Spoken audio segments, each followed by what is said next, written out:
mulai, kita mau membicarakan tentang integral tertentu. Jadi pada saat awal belajar integral, saya pernah bilang integral itu punya dua makna, yaitu sebagai antiturunan dan sebagai jumlahan. Nah, yang sebagai antiturunan sudah kita pelajari dengan berbagai macam teknik integrasinya. Kemudian kali ini kita akan mempelajari integral yang maknanya adalah jumlahan. Jadi integral tertentu ini itu mencakup makna yang kedua dari integral kemarin. Ya, jadi diawali dari kalau kita punya kurva Y sama dengan Fx yang biru tipis ini, ya. Kemudian kita ingin menghitung luas daerah di bawah kurva ini, gitu ya. Maka yang kita lakukan adalah kita membuat segi 4 ya. Kita membuat segi 4 untuk mendekati luas kurva itu. Jadi kalau Anda perhatikan antara daerah di bawah kurva yang warnanya biru ini sama luas sama segi 4 yang warnanya hijau ini itu tidak sama persis. Selalu ada selisihnya, ya. Apakah selisihnya itu kelewat atau kurang kayak gini, gitu ya. Nah, abaikan dulu itu, gitu ya. Abaikan dulu selisihnya. Kita mau menjumlahkan segi 4 ini saja, gitu ya. Nah, jumlahan dari segi 4 ini itu disebut dengan jumlahan Riemann. Jadi ceritanya gini, sebuah interval, kalau dalam gambar ini intervalnya dari 0 sampai 4, itu dipotong-potong, dibagi menjadi beberapa subinterval. Ini subintervalnya, ya. Yang subinterval itu akan menjadi lebar dari segi 4 yang kita bicarakan ini. Nah, kemudian seperti tadi saya bilang, keseluruhan intervalnya itu kita sebut dengan partisi. Nah, catatannya adalah panjang setiap subinterval itu tidak harus sama. Jadi kalau di sini Anda perhatikan, saya membuat panjang subintervalnya sama, tapi sebetulnya tidak harus, ya, tidak harus sama. Nah, kemudian andaikan kan tadi panjang subintervalnya tidak sama. Andaikan subinterval yang paling panjang itu kita sebut selisihnya, kita sebut lebarnya itu norm P, ya. Norm P notasinya kayak tanda mutlak begini, tapi garisnya ada dua. Jadi norm P itu adalah maksimum dari delta X. Jadi kalau ini subinterval, Anda lihat ya, ini ada di sumbu X, gitu ya. Subinterval itu membagi-bagi interval yang ada di sumbu X, membagi partisi yang ada di sumbu X. Jadi kalau saya hitung lebarnya adalah delta X. Nah, kemudian kalau Anda perhatikan lagi, seandainya saya membuat subintervalnya ini kecil-kecil, ya, jadi artinya segi 4 saya buat makin tipis, gitu. Maka yang tadi kita katakan sebagai selisih-selisihnya tadi yang kelebihan, kurang, ini tadi, itu akan semakin mengecil, gitu ya. Selisihnya ini akan makin kecil, yang artinya luas dari total segi 4 ini akan semakin mendekati luas daerah di bawah kurva Y sama dengan Fx. Nah, sehingga Anda semua tahu kan ya, luas segi 4 itu rumusnya menghitungnya adalah panjang kali lebar. Nah, kalau Anda perhatikan ini, segi 4 kita itu semua lebarnya adalah delta X tadi. Lebarnya kan sesuai dengan lebar subintervalnya, jadi lebarnya delta X. Kemudian panjangnya kalau kita perhatikan di sini, panjangnya itu selalu mengikuti kurvanya. Jadi kalau saya punya titik antara subinterval, antara suatu subinterval, saya ambil titik tengahnya, gitu ya. Saya beri nama C. maka panjang segi 4 ini adalah FC. Panjang atau nilai fungsi di C. Nah, sehingga kalau satu segi 4 luasnya adalah FC kali delta X, maka total luas segi 4 ini jumlahannya adalah sigma FC kali delta X dengan ini masing-masing untuk masing-masing subinterval. Makanya K-nya dari 1 sampai N, ini berarti kita membagi partisi itu menjadi N subinterval. Nah, kemudian tadi untuk memperkecil selisihnya supaya jumlahnya makin mendekati jumlah sebenarnya, jumlahnya makin mendekati luas yang sebenarnya, maka kita buat subintervalnya kecil-kecil gitu, atau kita buat limit norm P mendekati 0. Nah, dalam hal ini untuk membuat lebih umum, P itu adalah partisi dari interval A sampai B. Nah, jadi yang disebut dengan integral tentu fungsi f pada interval A sampai B itu adalah notasi ini tadi. Yang luas jumlahan luas segi 4 tadi itu yang kita sebut dengan integral tentu. Kayak gini gitu ya. Jadi sekali lagi ini mengingatkan yang kita sedang bicarakan ini adalah arti integral sebagai jumlahan. Nah, tadi kan setiap subinterval itu boleh punya lebar yang tidak sama sebetulnya. Tapi misalkan kita buat setiap subinterval punya lebar yang sama, ya. Maka artinya delta X itu sama dengan lebar partisinya. Kalau partisinya ini dari A sampai B, kan berarti B min A, saya bagi dengan banyaknya subinterval yang mau saya buat. Jadi delta X-nya sama dengan B min A per N. Nah, sehingga notasi integral tentu kita ini tadi bisa kita gantikan dengan bukan limit norm P menuju 0, tapi sekarang jadi limit N menuju tak berhingga.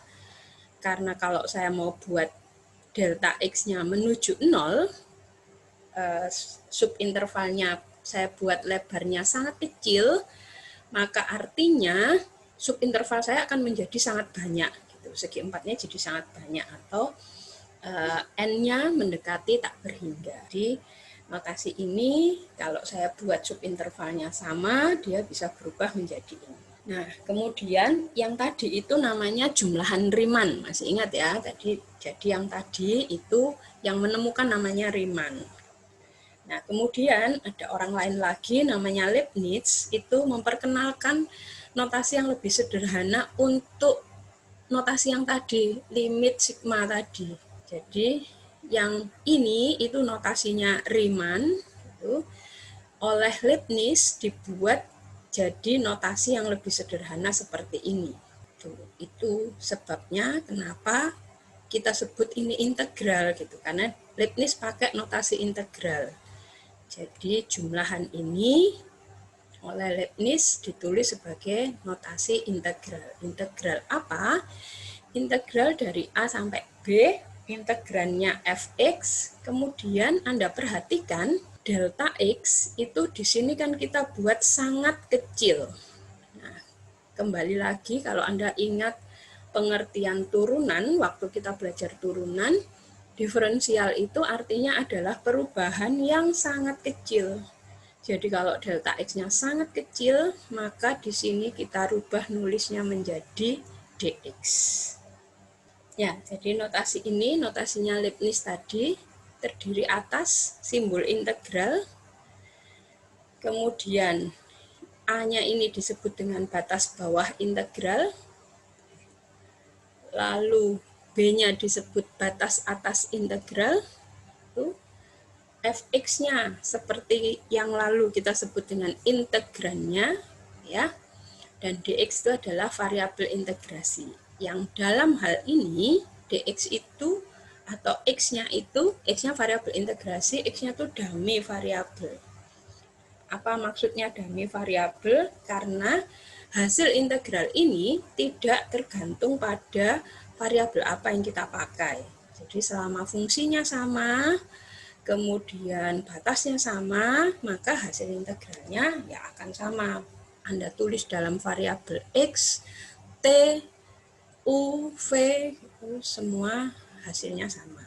Nah, kemudian karena integral ini artinya adalah jumlahan, gitu ya, maka nanti hasil akhirnya adalah konstanta.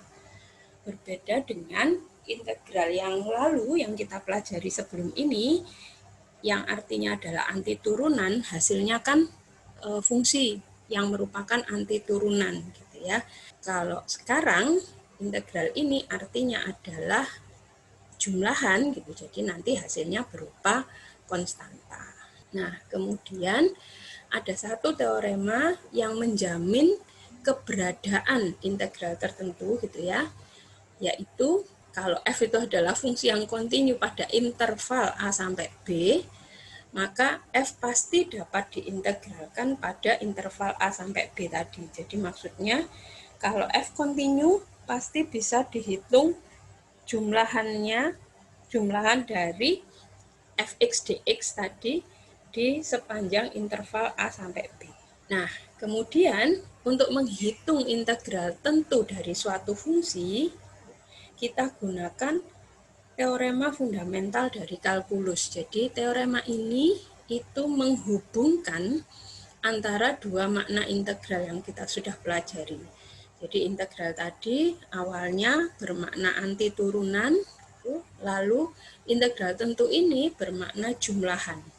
Apa hubungannya? Apakah dua hal itu tidak saling berhubungan? Ternyata tidak, mereka saling berhubungan, gitu ya. Makanya notasinya bisa sama-sama pakai integral, yang satu ada batasnya, satunya nggak ada. Tuh. Nah, apa hubungannya? Hubungannya ditunjukkan dari teorema ini. Jadi kalau f itu fungsi yang kontinu tadi di interval a sampai b, kemudian f besar itu adalah anti turunan dari f kecil, ya, maka integral tentu dari fx dx ini nilainya akan sama dengan nilai anti turunan di batas atasnya dikurangi dengan nilai anti turunan di batas bawahnya. Jadi dengan teorema ini artinya kalau Anda nanti diminta menghitung sebuah integral tertentu, itu langkah pertama tetap Anda harus cari dulu anti turunannya. Kalau anti turunannya sudah tahu, Anda tinggal hitung nilai anti turunannya di batas atasnya dikurangi sama nilai anti turunannya di batas bawahnya. Kemudian ada teorema yang kedua, gitu ya. Teorema yang kedua mengatakan kalau f itu fungsi yang kontinu pada interval a sampai b, maka untuk setiap x di interval itu berlaku persamaan ini. Ya, di persamaan ini kalau Anda perhatikan sebetulnya ini menunjukkan operasi kebalikan dari integral sama turunan itu tadi. Jadi kalau saya punya f, saya integralkan, lalu saya turunkan, pasti akan kembali lagi ke f-nya. Ya, sifatnya integral tentu punya beberapa sifat. Yang pertama, kalau batas atas sama batas bawahnya sama, tidak peduli apa integrannya, hasilnya pasti 0. Kemudian kalau Anda tukar, Anda balik batas atas dan batas bawahnya, maka nilainya akan menjadi kebalikannya juga, akan menjadi negatifnya. Ya, jadi kalau integral b sampai a fx dx itu misalnya gitu ya. Nah, maka nanti kalau dibalik integral a sampai b nilainya adalah min e. Gitu. Kemudian kalau kita punya c itu adalah titik yang terletak di antara a sampai b, maka integral a sampai c fx dx ditambah integral c sampai b fx dx itu akan sama dengan integral a sampai b fx dx. Nah, sifat-sifat yang lain ini, sifat yang keempat dan kelima sebetulnya masih sama seperti sifat integral tak tentu karena ini adalah sifat linier. Gitu. Jadi kalau fungsi integrannya jumlahan atau pengurangan bisa dihitung sendiri-sendiri. nanti baru hasil terakhirnya konstantanya dijumlahkan atau dikurangkan. Kemudian selama fx-nya itu fungsi yang tidak negatif, ya, maka nanti hasil integralnya juga pasti tidak negatif. Lalu kalau fx itu kurang dari atau sama dengan gx pada interval a sampai b, maka begitu juga nanti nilai integralnya. Ya, lalu sifat yang ke-8 ini sama dengan sifat yang ketiga tadi yang sudah saya sebutkan tadi. Ya, ini contohnya. Misalnya kita mau hitung integral 0 sampai 2 x kuadrat min 4 dx. Nah, itu seperti sudah saya sampaikan tadi, langkahnya adalah kita cari dulu anti turunannya. Jadi, saya cari dulu apa anti turunan dari x kuadrat min 4. Dari pengetahuan kita sebelumnya, kita tahu ini saya boleh integralkan suku demi suku kan, jadi sepertiga x pangkat 3 min 4x plus c.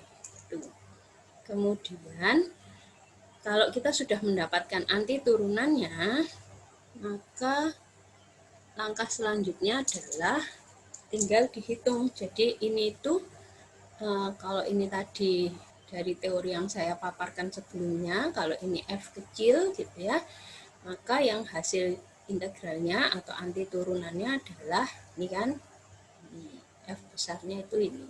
Jadi kalau sekarang saya mau hitung dengan memanfaatkan teorema fundamental kalkulus yang pertama tadi, kalau saya mau hitung integral 0 sampai 2x kuadrat min 4 dx, itu sama artinya dengan saya menghitung, biasanya ditulisnya begini.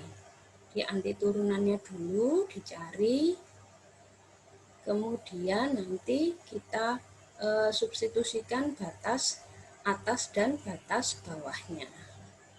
Jadi ini 1/3 kali 2 pangkat 3 dikurangi 4 kali 2, lalu ini kan nilai yang di batas atasnya dikurangi sama nilai anti turunannya di batas bawahnya.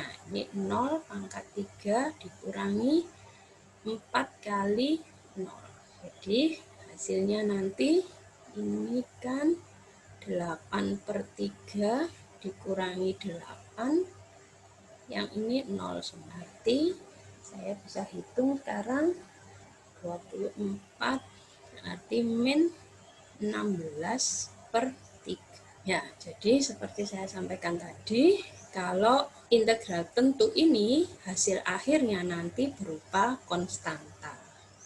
Langkah penyelesaiannya adalah Anda cari dulu anti turunannya, kemudian substitusikan nilai anti turunannya di batas atas dan di batas bawahnya, lalu Anda kurangkan hasilnya.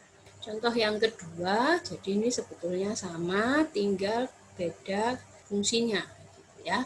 Jadi kalau kita seperti kemarin, kita mau selesaikan dulu 2/2x min 7 kuadrat dx ya. Nah, ini kalau mau saya cari anti turunannya, kemarin saya pakai teknik substitusi ke bentuk dasar. Saya substitusi dulu U sama dengan 2x min 7 ya. Sehingga du-nya menjadi 2 dx. Nah, Anda punya pilihan nih sekarang, karena kita melakukan substitusi gitu ya. Saya boleh dengan substitusi ini, jadi saya boleh begini, nanti saya cari dulu ini hasilnya dengan substitusi itu, kan berarti ini menjadi du per u kuadrat. Yang hasil integralnya adalah min 1/u plus c. Nah, lalu mestinya kan kita kembalikan u ke variabel semula. Jadi min 1/2x min 7 plus c. Atau Anda boleh tidak kembalikan ke variabel semula, tapi batasnya sekalian Anda ganti. Jadi ini saya bisa selesaikan dengan cara, misalnya saya mau tetap dalam X, berarti ini jadi 4 sampai 6, 2 per 2X min 7 kuadrat DX ini menjadi min 1 per 2X min 7, jadi saya pakai yang tetap dalam X karena saya tidak rubah batasnya. Ini 4 sampai 6. Jadi nanti yang saya substitusikan adalah min 1 per 12 dikurangi 7. Ini yang batas atas dikurangi sama yang batas bawahnya min 1 per 8 dikurangi 7. Jadi ini jadi min 1/5 ditambah 1. Yang dia berarti 4/5. Atau pilihan yang lain, Anda bisa membuat integral ini, saya bagi dulu ya, ini, atau saya bisa selesaikan begini, integral 4 sampai 6 2 per 2X min 7 kuadrat DX ini saya rubah, karena tadi saya rubah dalam U, kan gini kan, maka batasnya ikut saya rubah. Jadi kalau buat ya di sini, ini X, ini U. Kalau X-nya 4, saya masukkan ke sini, U-nya kan jadi 8 dikurangi 7, U-nya 1. Kalau X-nya 6, U-nya jadi 12 dikurangi 7, U-nya jadi 5. Jadi kalau ini saya ganti dalam U, batasnya juga harus dalam U. Ini jadi 1 sampai 5. Nah, jadi sekarang yang saya pakai, anti turunan yang saya pakai yang dalam U ini saja. Boleh langsung saya masukkan batasnya. Ini min 1 per U, itu batasnya 1 sampai 5. Karena batasnya semua sudah saya rubah dalam U. Jadinya nanti min 1/5, min 1. Sama seperti tadi, jawabannya adalah 4/5. Nah, ini sekaligus menunjukkan tadi artinya dummy variabel. Tadi artinya apa? Jadi kita selesaikan dalam X atau kita selesaikan dalam U, hasil akhirnya sama. Hanya Anda perlu mengingat kalau Anda rubah dalam U, batasnya harus ikut dirubah dalam U, gitu ya. Jadi ini kalau saya tulis lengkap, batas ini tuh kan harusnya miliknya X. Jadi kalau sekarang saya buat dalam U, batasnya juga harus saya jadikan dalam U. Ya, lalu ini soal latihannya, nanti kita bicarakan di belakang.